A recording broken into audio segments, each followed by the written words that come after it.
Welcome to study channel. मेरा नाम है मोहम्मद कैसर। एक बड़ा कन्फ्यूजन समाप्त हो गया कि सर्टिफिकेट नंबर में क्या भरें सीटेट वाले सेक्शन में, क्योंकि इसको लेकर काफ़ी छात्र परेशान थे।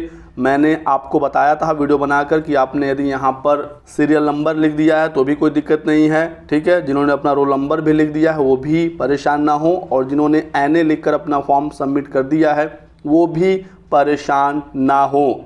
तो इस संबंध में BPSC के चेयरमैन अतुल प्रसाद जी ने ट्वीट करके अभी जानकारी दी है। तो देख सकते हैं अतुल प्रसाद जी ने अभी ये ट्वीट किया है और बताया है कि TRE 2.0 यानी कि बिहार के 200 चरण की शिक्षक भर्ती में जिन छात्रों ने सर्टिफिकेट नंबर वाले ऑप्शन में, ठीक है, सर्टिफिकेट नंबर या सीरियल नंबर ना लिखकर यदि उन्होंने NA लिख दिया है तो ऐसे कैंडिडेट परेशान ना हो, नीड नॉट वरी, आप परेशान ना हो। बस उन्होंने ये कहा है कि आगे से हम ये उम्मीद करते हैं जिन्होंने फॉर्म नहीं भरा है वो केयरफुल रहेंगे। तो जिन्होंने अभी तक फॉर्म नहीं भरा है वो NA ना भरें, ठीक है। आपको अपना सीरियल नंबर भरना है, लेकिन जिन्होंने फॉर्म फिल कर दिया है NA लिखकर वो बिल्कुल निश्चिंत रहें, कोई भी दिक्कत नहीं होगी। BPSC के चेयरमैन साहब ने ये चीज़ बता दी है। मैंने भी आपको ये बताया था, आप जाकर पिछला वीडियो मेरा देख सकते हैं कि आप परेशान ना हो यदि आपने NA लिख दिया है या सीरियल नंबर लिखा है या फिर आपने रोल नंबर ही क्यों ना लिख दिया हो, आप परेशान मत होइए, ठीक है। तो ये चीज़ आपने समझा कि आपने यहाँ पर NA लिखा है तो भी परेशान होने की ज़रूरत नहीं है। साथ ही साथ यहाँ पर आपको अपलोड करना है PDF, ठीक है।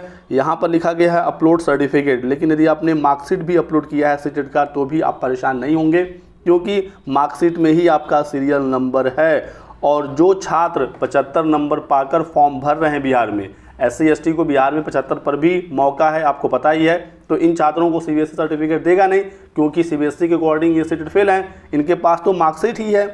तो ये तो छात्र अपना मार्कशीट ही अपलोड करेंगे। तो जब कुछ छात्र मार्कशीट अपलोड कर रहे हैं तो यदि आपके पास दोनों है तो आप मार्कशीट भी अपलोड कर सकते हैं, सर्टिफिकेट भी अपलोड कर सकते हैं, कहीं से कोई दिक्कत नहीं आने वाली है। अब ये कन्फ्यूज़न क्यों हुआ?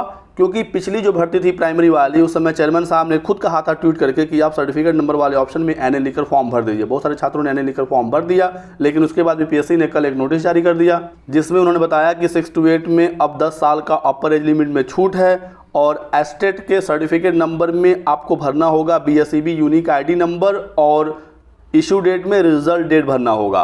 तो यदि आपने एस्टेट सर्टिफिकेट नंबर में भी NA भरा है तो कोई दिक्कत नहीं है, क्योंकि जो ट्वीट किया है चेयरमैन साहब ने, इसमें उन्होंने सीटेट नहीं कहा कि सीटेट में यदि आपने NA भर दिया तो आपका कोई दिक्कत नहीं है। इसमें उन्होंने कहा कि यदि आपने सर्टिफिकेट नंबर सीरियल नंबर की जगह पर NA लिखा है, यानी कि सीटेट या एस्टेट दोनों जगह पर ये लागू होगा। यदि आपने NA लिख दिया है एस्टेट वाले में भी तो कोई दिक्कत नहीं होने वाली है, ठीक है। लेकिन आगे से आप इसका ध्यान रखिएगा।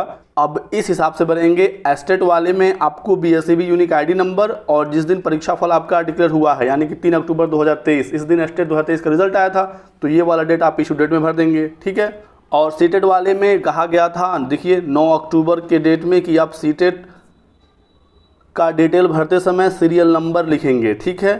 अंक पत्र का या प्रमाण पत्र का, तो प्रमाण पत्र यानी सर्टिफिकेट पर तो सीरियल नंबर होता ही नहीं है, तो आपको मार्कशीट का ही सीरियल नंबर लिखना होगा।